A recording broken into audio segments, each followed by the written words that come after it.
사도세자의 죽음, 조선을 뒤흔든 비극의 그날은 아직도 수수께끼로 남아있다. 조선의 궁궐 깊은 곳, 차가운 돌벽과 붉은 단청 사이에서 벌어진 그 죽음은 단순한 가족의 비극이 아니라 왕권과 권력 그리고 인간의 광기가 뒤엉킨 정치적 살인이었다는 설까지 존재한다. 왕의 아들이자 다음 왕이 될 사람이 자신의 아버지 손에 의해 죽음을 맞이했다는 것. 그것만으로도 역사는 이 사건을 잊지 못한다. 하지만 더 무서운 것은 그 죽음의 이면에 숨겨진 수많은 의심과 조작, 그리고 독이라는 단어다. 사도세자가 정말 미쳐버렸던 것일까? 아니면 누군가 그렇게 만들어버린 것일까? 사도세자는 영조의 둘째 아들이었다. 총명했고 어려서부터 문무를 겸비한 인재로 불렸다. 영조는 그를 끔찍이 아꼈지만 동시에 두려워했다. 왕이었던 영조는 극도로 예민한 성격에 의심이 많았고 권력에 대한 집착이 강했다. 아들을 사랑하면서도 왕자를 빼앗길지 모른다는 불안이 그의 마음속에 늘 자리했다. 사도세자가 자라면서 보여준 예민함과 분노, 그리고 불안정한 감정들은 영조에게 공포로 다가왔다. 사도는 스스로를 왕의 후계자로 믿었지만 궁궐 안에서 그를 바라보는 시선은 점점 차가워졌다. 그는 신하들에게 무시당했고 왕에게 꾸지람을 받으며 점점 미쳐갔다. 그러나 그 광기의 근원이 정말 정신병이었는지 아니면 주변에서 의도적으로 만들어낸 결과였는지는 지금까지 논란이다. 조선왕조실록의 기록을 보면 영조는 사도의 이상행동을 여러 차례 언급한다. 궁녀들을 무참히 죽였다고 하고 시신을 궁 밖에 내던졌다는 기록까지 있다. 하지만 그 모든 기록은 왕의 시선으로 쓰였다. 사도세자 본인의 입장은 단 한 줄도 남아있지 않다. 실록은 승자의 기록이다. 패자의 목소리는 언제나 지워진다. 그런데 묘하게도 그를 미치광이로 묘사한 기록들 사이사이에 이상한 흔적들이 있다. 영조가 사도의 거처에 내린 음식 중 특이한 약재가 들어있었다는 기록, 세자의 몸 상태가 갑자기 악화되었다는 보고, 그리고 내의원에서 올린 약재 목록에서 청심환 대신 다른 이름이 지워져 있다는 사실. 후대 학자들은 이 부분에서 의문을 제기했다. 혹시 사도세자는 미쳐버린 것이 아니라 서서히 중독되어 갔던 건 아닐까? 그 시기 궁궐에서는 수은이 들어간 약이 흔히 쓰였다. 수은은 열을 내려주는 약재로 알려졌지만 과다 복용 시 사람을 미치게 만들고 결국 죽게 한다. 사도의 증상, 즉 불면, 분노 조절 불가, 환청, 극도의 피로감 등은 수은 중독 증세와 매우 흡사하다.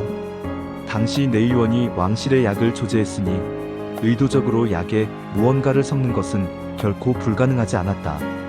만약 누군가가 영조의 눈에 세자를 점점 이상한 존재로 보이게 만들고자 했다면 약 한 첩이면 충분했다. 그리고 그렇게 만들어진 광기는 왕의 두려움을 현실로 바꾸어 놓았다. 결국 영조는 자신의 아들을 죽이기로 결심한다. 사건의 마지막 장면은 너무도 끔찍하다. 1762년 7월 4일 영조는 명을 내린다. 세자를 뒤주에 가두라. 궁궐 안의 모든 신하들이 얼어붙었다. 뒤주는 곡식을 보관하는 나무 상자, 한여름의 더위 속에서 그것은 서서히 고통스러운 죽음을 의미했다. 영조는 그를 직접 죽이지 않았다. 대신 명령이라는 이름으로 살인을 정당화했다. 뒤주 속에서 사도세자는 8일 동안 버텼다. 비명도 들리지 않았고 오직 신하들의 눈빛만이 그 고통을 증언했다. 마지막 날 세자의 시신이 꺼내졌을 때 그의 몸은 말라붙고 눈은 뜬 채였다. 그렇게 조선의 왕세자는 사라졌다. 영조는 훗날 어쩔 수 없는 일이었다고 말했지만 그 말은 진심이었을까? 이후의 기록은 더더욱 기묘하다. 영조는 사도의 시신을 비밀리에 장례 치르며 이 일은 나라의 치욕이니 잊어야 한다고 명한다. 실록에는 세자에 대한 기록이 거의 삭제되거나 왜곡되어 있다. 그러나 사도의 부인 해경궁 홍씨는 달랐다. 그녀는 훗날 한 중록을 써서 남편의 죽음을 직접 증언했다. 그녀의 글에는 당시의 공포와 슬픔, 그리고 알 수 없는 불신이 서려 있다. 세자는 죽음을 예감하였으나 피할 수 없었다. 문 밖의 기척마다 독이 올까 두려워하였으니 이미 그 몸은 약에 잠식되었음이라.